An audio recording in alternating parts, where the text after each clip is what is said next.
네, 오늘 열왕기하 2장 1절부터 11절까지의 말씀은 제가 여러분들을 대표로 해서 읽도록 하겠습니다. 열왕기하 2장 1절부터 제가 읽도록 하겠습니다.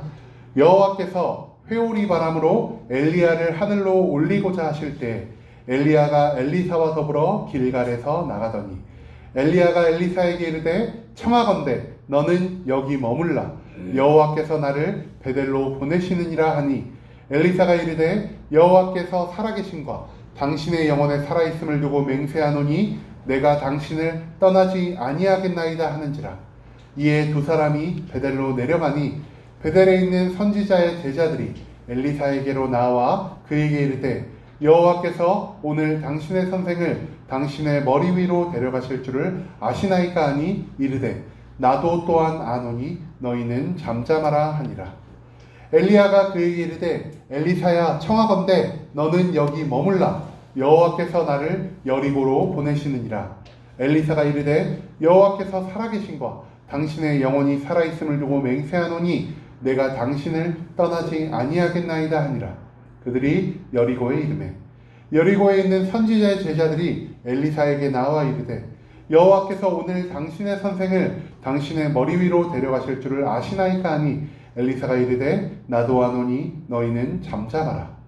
엘리야가 또 엘리사에게 이르되 청하건대 너는 여기 머물라 여호와께서 나를 요단으로 보내시느니라 하니 그가 이르되 여호와께서 살아계심과 당신의 영혼이 살아있음을 두고 맹세하노니 내가 당신을 떠나지 아니하겠나이다 하는지라. 이에 두 사람이 가니라. 선지자의 제자 50명이 가서 멀리 서서 바라보매 두 사람이 요단가에 서 있더니 엘리야가 겉옷을 가지고 말아 물을 치매 물이 이리저리로 갈라지고 두 사람이 마른 땅 위로 건너더라. 건너매 엘리야가 엘리사에게 이르되 나를 내게서 데려감을 당하기 전에 내가 내게 어떻게 할지를 구하라. 엘리사가 이르되 당신의 성령이 하시는 역사가 갑절이나 내게 있게 하소서 하는지라. 이르되 내가 어려운 일을 구하는도다. 그러나 나를 내게서 데려가시는 것을 내가 보면 그 일이 내게 이루어지려니와 그렇지 아니하면 이루어지지 아니하리라 하고 두 사람이 길을 가며 말하더니 불수레와 불말들이 두 사람을 갈라놓고 엘리야가 회오리 바람으로 하늘로 올라가더라. 아멘. 오늘 말씀의 제목은 스승의 발자취라는 제목을 가지고 우리가 함께 하나님의 말씀을 나누도록 하겠습니다. 여러분, 앞서 말씀드린 것처럼 이번 주 두 가지 주일이 겹쳐 있습니다. 첫 번째가 스승의 주일이고 두 번째가 부부의 주일입니다. 그런데 제가 아직 부부가 되지 않아서 아직 혼자인데 부부에 관한 말씀을 전하기가 좀 그렇지 않나 생각이 들어서 오늘은 부부의 날 말씀 대신에 스승의 날 말씀을 제가 준비를 했습니다. 제가 내년에는 꼭 부부의 주일 말씀을 전할 수 있게 되길 간절한 마음으로 소망합니다. 네, 여러분 성경에서 스승님이라고 하면은 우리가 여러 명을 떠올릴 수가 있습니다. 그런데 우리가 신약의 대표적인 스승이라고 하면 누가 가장 먼저 떠오르시나요? 사도 바울 떠오르시나요?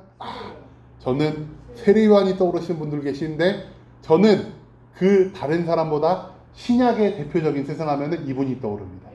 예수 그리스도. 12 제자를 거느리신 예수 그리스도가 신약의 대표적인 스승이라고 할 수 있겠죠. 그러면은 성경에서는 예수님은 근데 돌아가셨잖아요.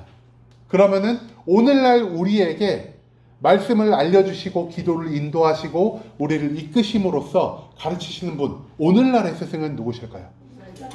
목사님, 아쉽게도 저도 목사님이었으면 좋겠지만 성경은 보혜사 성령님이 우리의 기도를 인도하시고 우리에게 말씀을 가르치시고 우리의 삶을 인도하신다고 성경은 말하고 있습니다.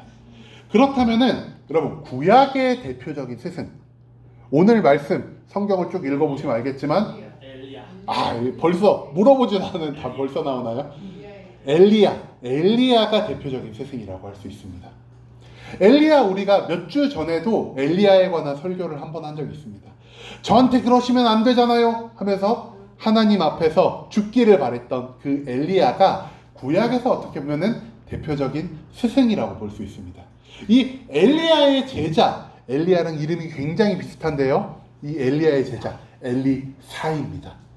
그래서 이 엘리야와 엘리사, 오늘 말씀은 이 두 사제지간의 마지막 이별의 모습을 담은 성경 말씀을 가지고 우리가 말씀을 나누고자 합니다. 자, 여러분, 엘리야, 성경에서 죽음을 보지 않고 하나님 곁으로 간 사람이 두 명이 딱 나오거든요. 예. 성경 공부를 많이 하신 분들 같네요. 한 명은 에녹, 한 명은 엘리야, 이 두 명이라고 합니다. 에녹은 아무런 특별한 표현 없이 그가 하나님과 동행하더라, 이런 식으로 표현을 됐지만, 엘리야는 성경에서 너무나 멋있게 표현이 됐습니다.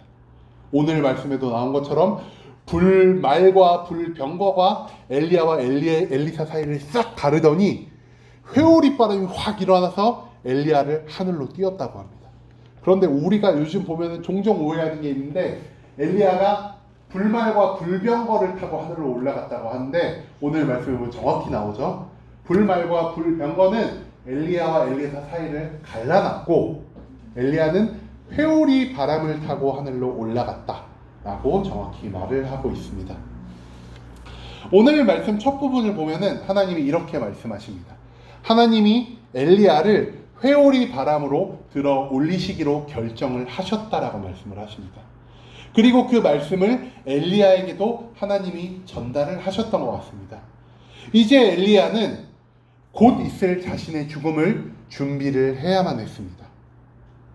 그래서 오늘 여러 개의 지명이 나오거든요. 그 지명을 좀 하나하나씩 살펴보면은, 이게 엘리야가 살아있을 당시의 이스라엘의 지도입니다.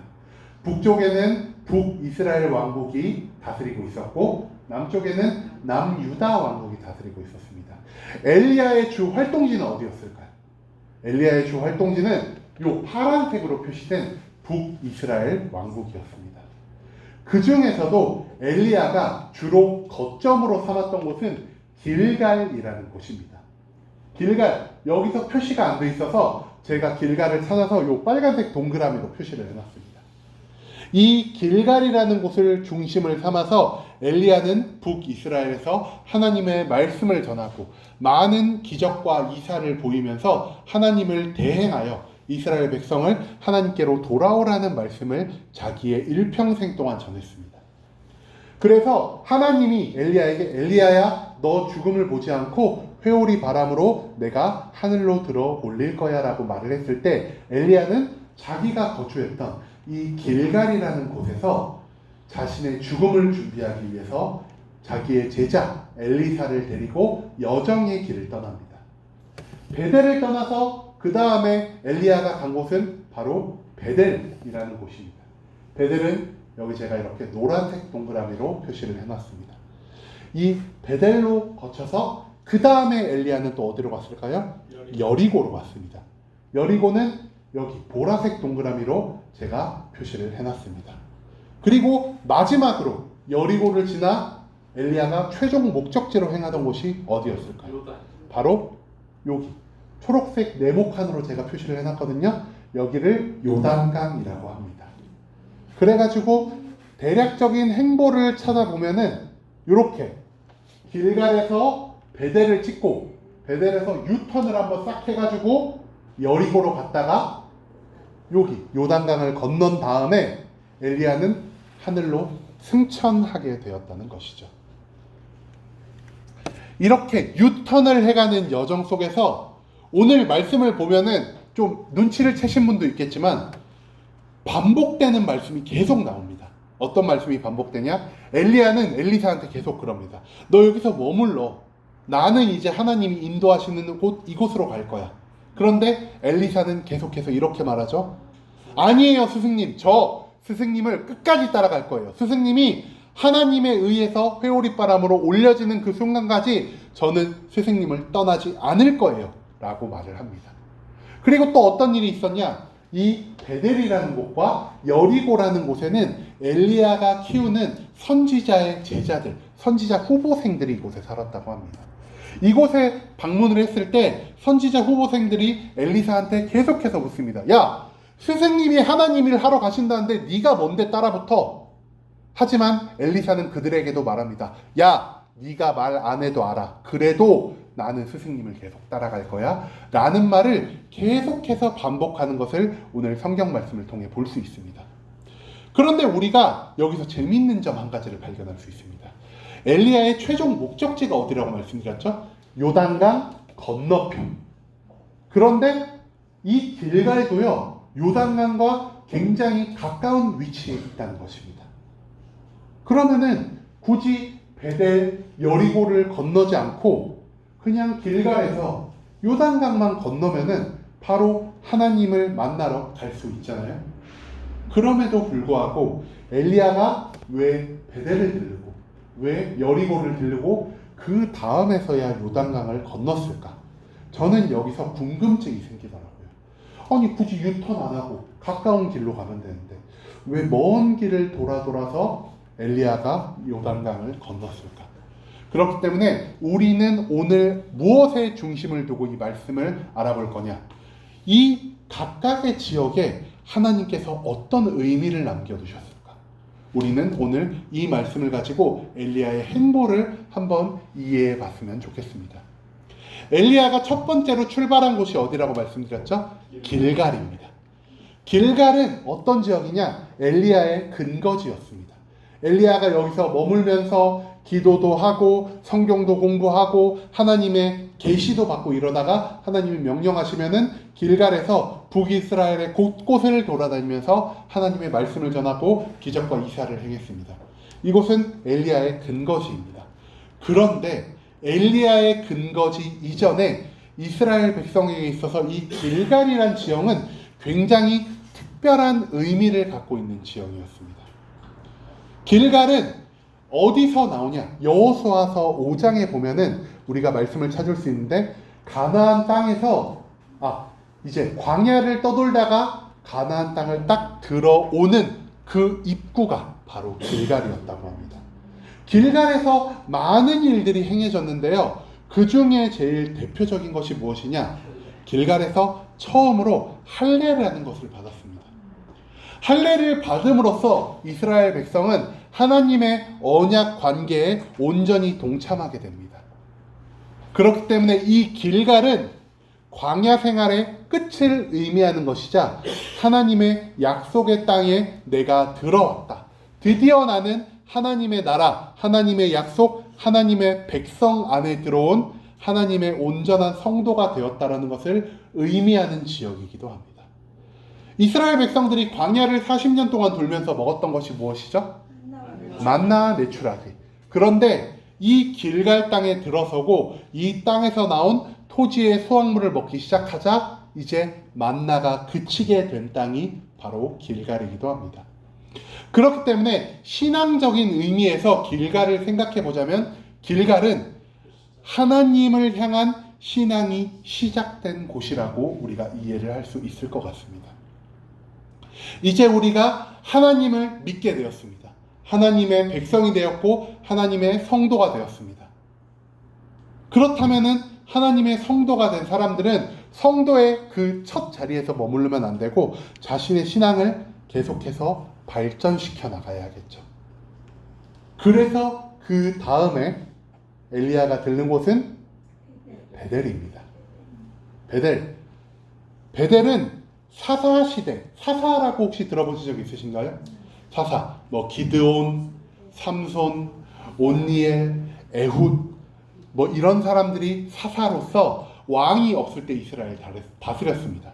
그렇기 때문에 이 사사시대에는 이 베델이라는 곳에서 많은 제사, 그리고 많은 종교적인 행위가 진행되었기 때문에 이 베델은 사사시대 이후 그리고 왕이 세워지기 전에는 이스라엘 백성들에게 있어서 예루살렘 성전과 같은 종교의 중심지의 역할을 하는 곳이었습니다.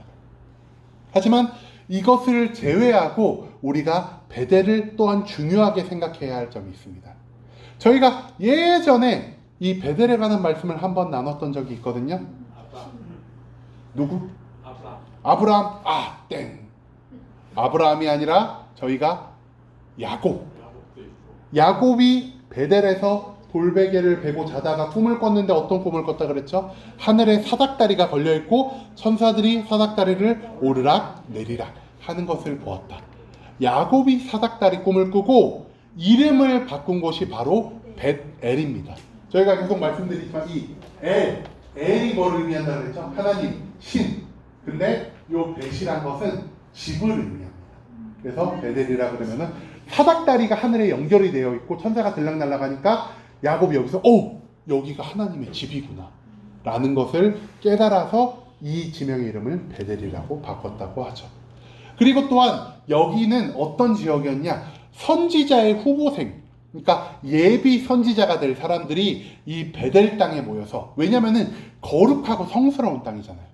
야곱이 꿈을 꿨는데 사닥다리가 하늘에 걸려 있었으니까 이곳에서 공부를 하고 이곳에서 기도를 하면은 하나님의 영권을 더 가까이서 느낄 수 있겠다라고 생각한 선지자 후보생들이 굉장히 많이 몰려 있는 지역이었다고 합니다.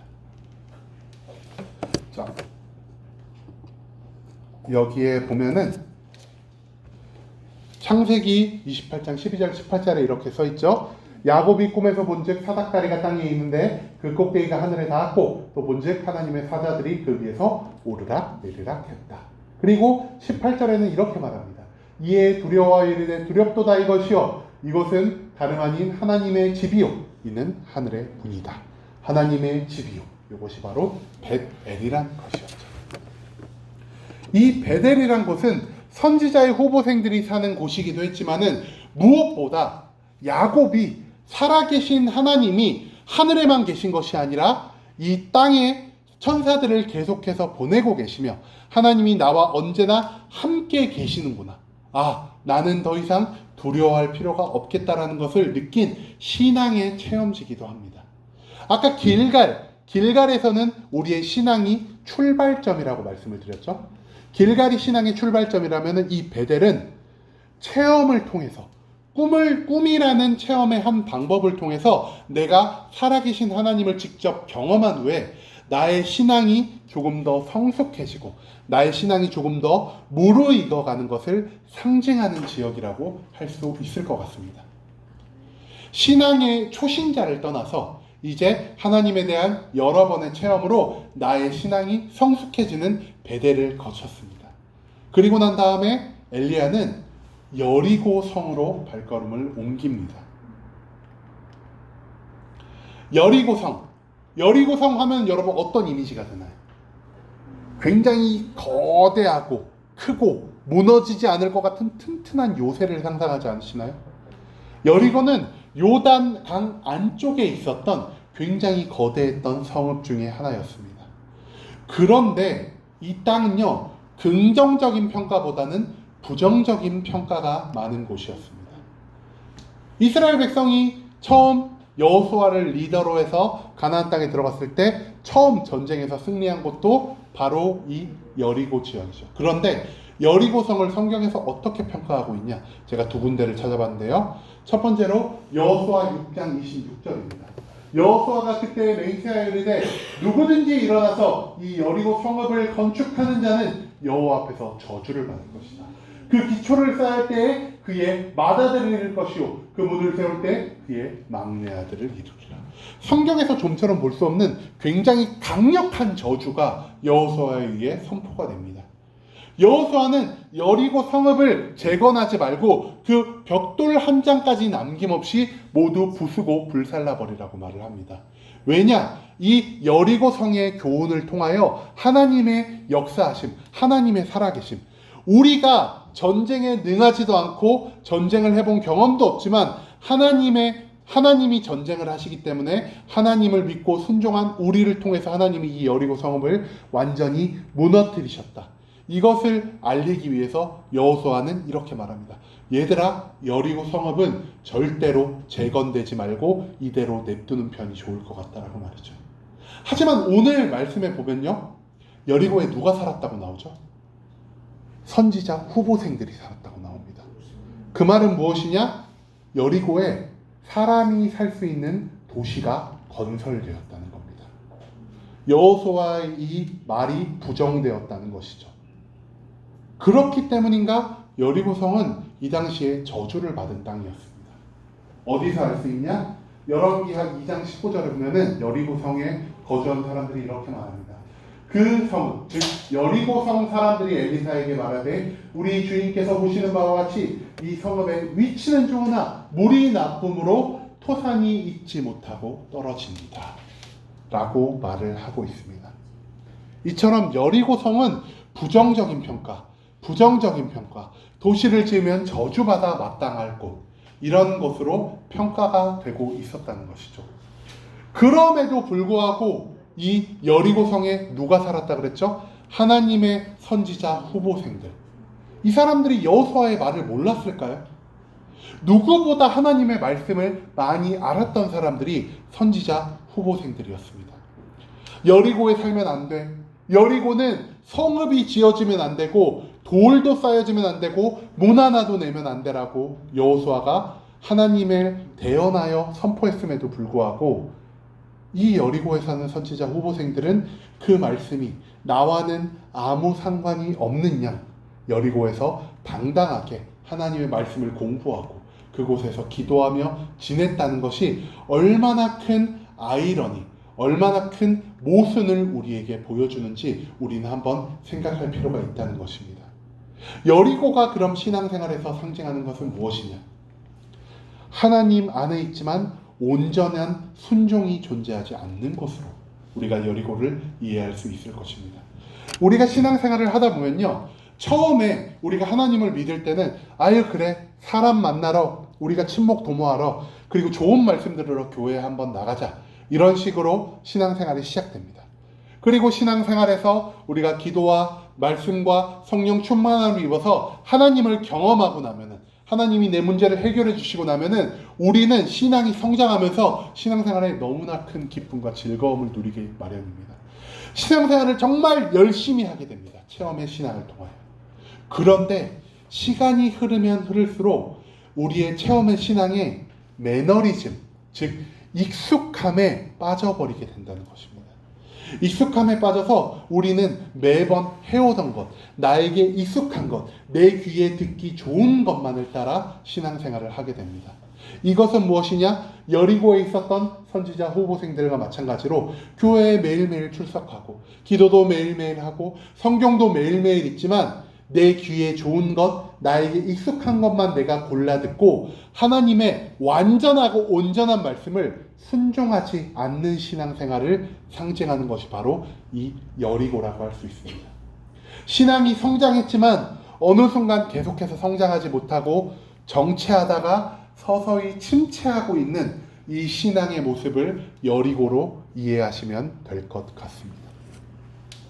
여리고를 지나 엘리야가 마지막으로 선택한 곳은 어디입니까? 요단강입니다. 요단강은 하나님의 약속의 땅을 가르는 기준점입니다.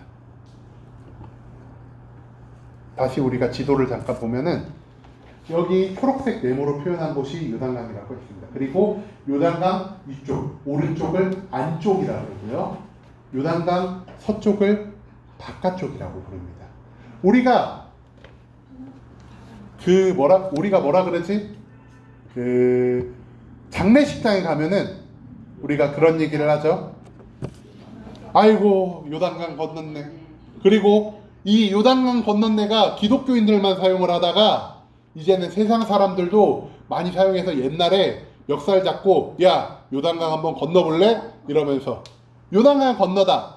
이 뜻이 죽음이란 뜻이잖아요. 근데 요단강을 건넌다는 것은 무슨 뜻이냐? 이제 우리가 세상 밖에 살다가 하나님 나라로 들어간다. 한마디로 천국에 들어간다는 뜻에서 우리가 요단강을 건넌다라는 표현을 자주 사용을 합니다. 이처럼 요단강 안쪽은 하나님의 나라, 하나님의 약속의 땅을 상징하는 굉장히 긍정적인 의미를 담고 있고요. 반대로 요단강 바깥쪽은 그럼 어느 땅이겠습니까? 하나님을 벗어난 땅, 하나님의 은혜와 하나님의 평안과 하나님의 기쁨이 결여되어 있는 세상 땅, 부정적인 곳을 의미한다는 것이죠. 그럼에도 불구하고 엘리야는 요단강 건너서 요단강 안쪽에서 하나님께 들림받은 것이 아니라 요단강 바깥쪽에서 하나님께 들림을 받았다는 것이죠. 아까도 말했지만 요단강 바깥쪽은 부정적인 곳, 나쁜 곳입니다. 그럼에도 불구하고 왜 이런 부정적인 이미지를 가진 곳에서 엘리야가 승천할 수밖에 없었을까요? 바로 그것은 우리의 최종적인 신앙의 목적지가 이 교회 안에서 끝나는 게 아니라 세상 바깥으로 나가는 데 있기 때문입니다. 엘리야는 지명을 통하여 우리들에게 우리의 신앙이 어떤 방향으로 가고 있는지를 계속해서 알려주었습니다. 길갈에서는 우리의 신앙의 처음, 베델에서는 우리 신앙의 성숙, 여리고에서는 세상 밖으로 나가지 않고 교회에 계속 머물러 있다 보니까 계속해서 정체되고 침체되는 우리의 신앙에 관해 표현했다면은 마지막 목적지를 요단강 건너편으로 잡으면서 우리가 하나님의 쓰임을 받고 우리가 신앙생활을 하는 목적이 무엇이냐? 우리의 신앙생활을 하는 목적은 이 교회 안에 머무르는 것이 아니라 교회 바깥, 저 부정적이고 하나님을 모르는 저 사람들이 있는 저곳으로 나아가서 우리의 신앙생활의 마지막을 그곳에서 보내야 한다라는 것을 엘리야는 오늘 말씀을 통해 우리에게 가르쳐주고 있다는 것이죠. 우리의 신앙이 교회 안에 머물기만 하면은 우리의 신앙은 여리고의 신앙, 곧 무너질 신앙, 하나님 안에 거하지만 온전히 하나님의 말씀을 순종하지 않는 그냥 나의 안정만을 추구하는 신앙으로 남게 될 수 있습니다. 그렇기 때문에 엘리야는 여리고에서 멈추지 않고 요단강을 건너므로써 우리의 신앙의 최종 목적지가 어딘가에 대해서 다시 한번 강조하고 있다는 것을 여기 계신 모든 성도님들께서 간절한 마음으로 기억하시길 소망합니다. 자, 그렇다면은 이 여정 동안 엘리사는 어떤 행동을 취했을까요? 엘리사는 엘리야의 명령에 불복종했습니다. 엘리야가 계속 말했습니다. 엘리사야, 여기 남아있어. 너가 여기 거하는 게 좋을 것 같아.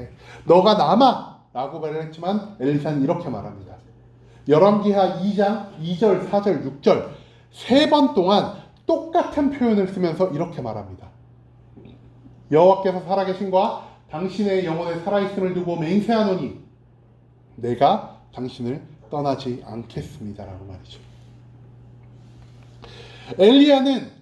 엘리사는 자기 스승 엘리야의 명령에 불복종했습니다. 반대로 엘리사를 제외한 그 수많은 선지자의 제자들은 엘리야의 명령에 충실하게 복종했습니다. 너가 여기 남아있는 게 좋겠다 하니까 베델에 있는 제자들은 남아 있었습니다. 엘리사를 따라가지 않았습니다. 여리고에서도 엘리야가 똑같은 말을 했습니다. 너희가 여기 남아있으면 좋겠다. 이들도 여리고에 있던 선지자 후보생들도 엘리야의 명령에 충실히 따라서 엘리야를 따라가지 않고 성경은 뭐라고 말하냐? 열왕기하 2장 7절에 보면 선지자의 제자 50명이 가서 멀리 서서 엘리야와 엘리사가 요단강을 건너는 것을 바라보았다. 그 두 사람이 요단가에 서 있더라. 이렇게 따라가지 않고 바라보는 것으로 엘리야의 명령에 온전히 순종했다는 모습을 볼 수 있습니다. 그런데 여러분, 우리가 인간적으로 한번 생각을 해보면은 스승이 무언가를 말을 했을 때 그것에 충성하는 자가 좋은 제자일까요? 아니면 그것에 거역하는 자가 좋은 제자일까요? 충성하는 자가 좋은 제자 아니겠습니까? 야! 1 더하기 1은 2야! 라고 했는데 아니요 선생님, 1 더하기 1은 3인 것 같아요.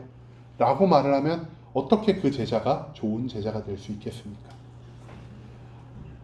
그럼에도 불구하고 엘리사는 엘리야의 명령에 계속해서 불복종했습니다.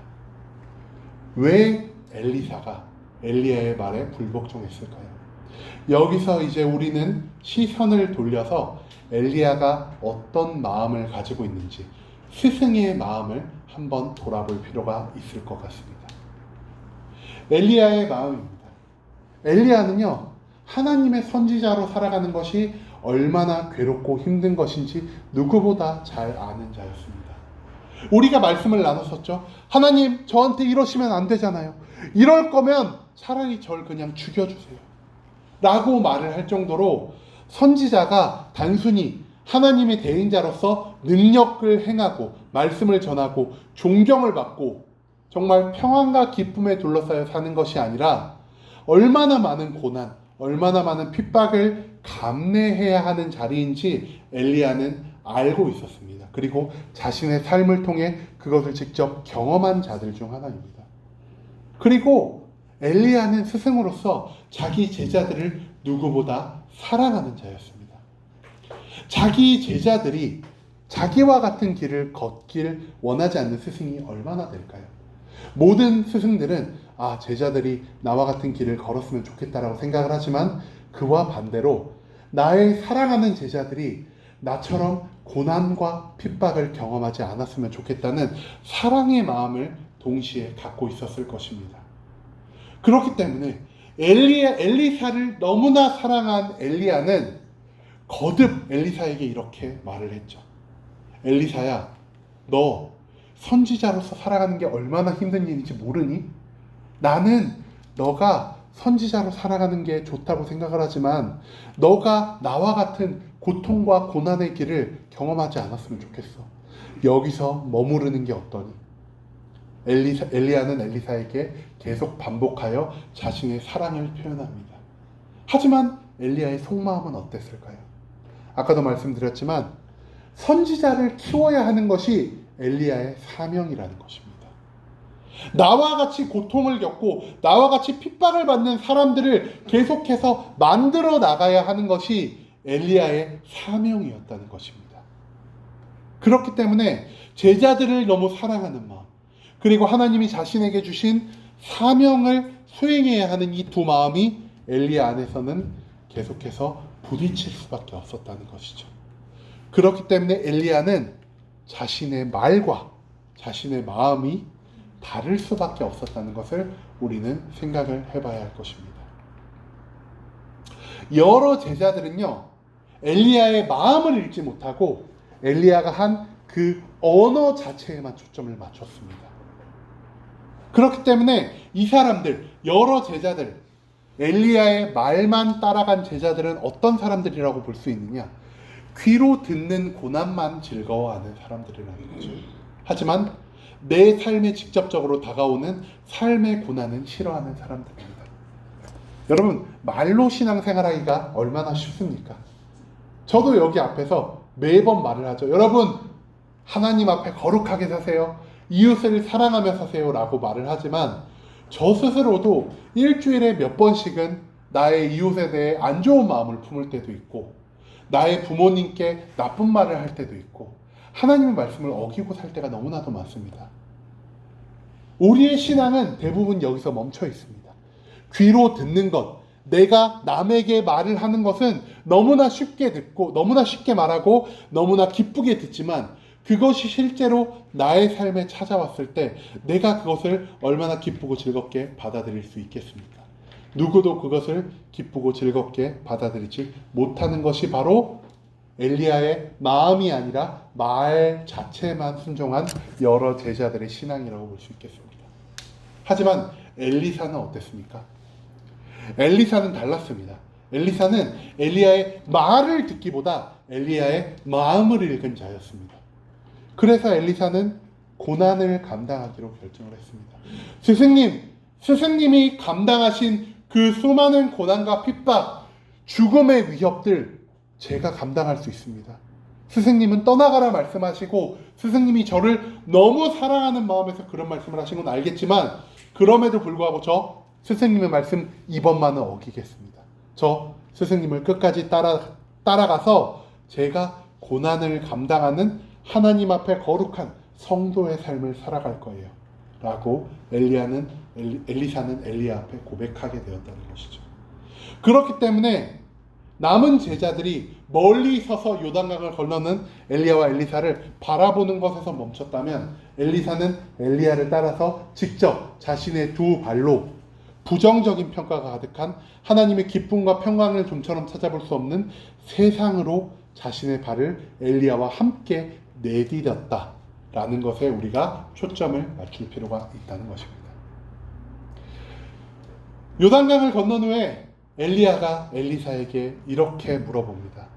엘리사야, 너 도대체 원하는 것이 무엇이냐? 나를 여기까지 따라와서 너에게 무슨 유익이 있느냐? 너가 나에게 원하는 것을 한 가지 말해보거라. 그때 엘리사가 이렇게 말합니다. 엘리사가 이르되 당신의 성령이 하시는 역사가 갑절이나 내게 있게 하소서.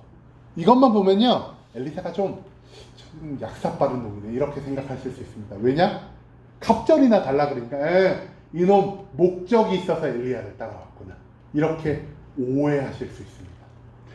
갑절을 달라는 건요, 말 그대로 2배를 달라는 게 아닙니다. 우리가 이거를 성경에 대한 전체적인 이해가 없으면은 이거를 이해하는데 살짝 오해가 발생할 수도 있습니다. 신명기 21장 17절을 보면은 장자권에 대해서 신명기가 말하면 이렇게 말합니다.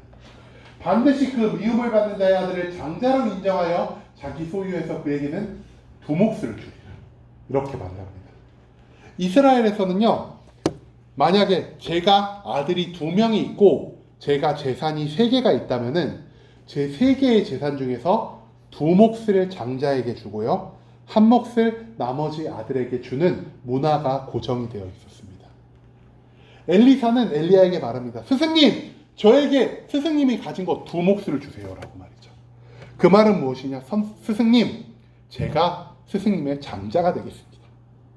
제가 바라는 것이 무엇이 있겠습니까? 저는 스승님이 걸었던 그 고난의 길 제가 이어받아 걷겠습니다. 50명이나 되는 선지자의 후보생들은 스승님의 장자권을 받기를 원치 않습니다.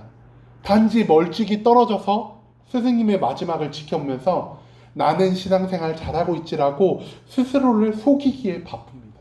하지만요, 저는 스승님을 멀리서 바라보는 자로 남기를 원치 않습니다. 스승님을 따라가 스승님이 겪은 고난과 고통을 제가 이어받아서 스승님의 뒤를 이어 하나님의 선지자로 활동하겠습니다. 제가 스승님의 장자가 되겠습니다 라는 표현을 성령이 하시는 역사가 갑절이나 내게 있게 하소서라는 믿음의 고백을 통해 엘리야에게 표현을 했다라는 것이죠. 그리고 엘리야는 엘리사에게 이렇게 말합니다. 너가 끝까지 내 곁에 남아서 살아계신 하나님이 나를 하늘로 들려 올리는 것을 본다면은 그것을 이루게 될 것이다 라고 말이죠. 그리고 엘리야는 하나님이 보내신 회오리 바람을 타고 하늘로 승천했고, 엘리사는 엘리야의 마지막을 본 후에 엘리야의 그 받았던 선지자의 역할, 선지자의 능력, 선지자의 고난을 감당하는 엘리야의 뒤를 잇는 새로운 하나님의 사람으로 거듭나게 되었다는 것입니다. 여러분, 엘리야의 발자취는 어디로 향해 있었습니까? 고통과 고난이 가득한 요단강 건너편 세상으로 향해 있었습니다. 엘리사의 발자취는 어디 있었습니까? 요단강 안쪽에서, 교회 안에서 멀리 세상에 나가 활동하는 자들을 바라보는 것에서 끝나는 게 아니라 엘리야를 따라 요단강을 건너므로써 엘리야와 같은 고난과 고통을 감내할 결정을 오늘 엘리사가 한 것을 우리는 말씀을 통해 찾아볼 수 있습니다. 여러분, 엘리야, 엘리사뿐만 아닙니다. 예수님 어떠하셨습니까? 하나님 곁에서 하나님의 독생자로서 그 누구보다 큰 영광과 찬양을 받아 하늘나라에 가만히 계셔도 될 분이 우리의 죄악을 사하기 위해서 이 땅에 내려오셨고 육신을 입어 십자가에 못 박혀 죽으면서 그 고통과 그 고난과 죽음을 감내하면서까지 하나님의 명령에 충실히 복종하셨습니다. 성경에 나오는 모든 스승님들의 발자취는요, 교회 안에 머물러 있지 않다는 것입니다. 스승의 발자취는 항상 교회 바깥, 저 세상, 하나님을 모르는 자들이 가득하고 하나님을 아는 자들이 살기에는 너무나 많은 고통과 핍박이 존재하는 세상을 향해 있었다는 것을 우리가 기억하기를 원합니다. 스승의 발자취를 우리는 쫓아가야 합니다.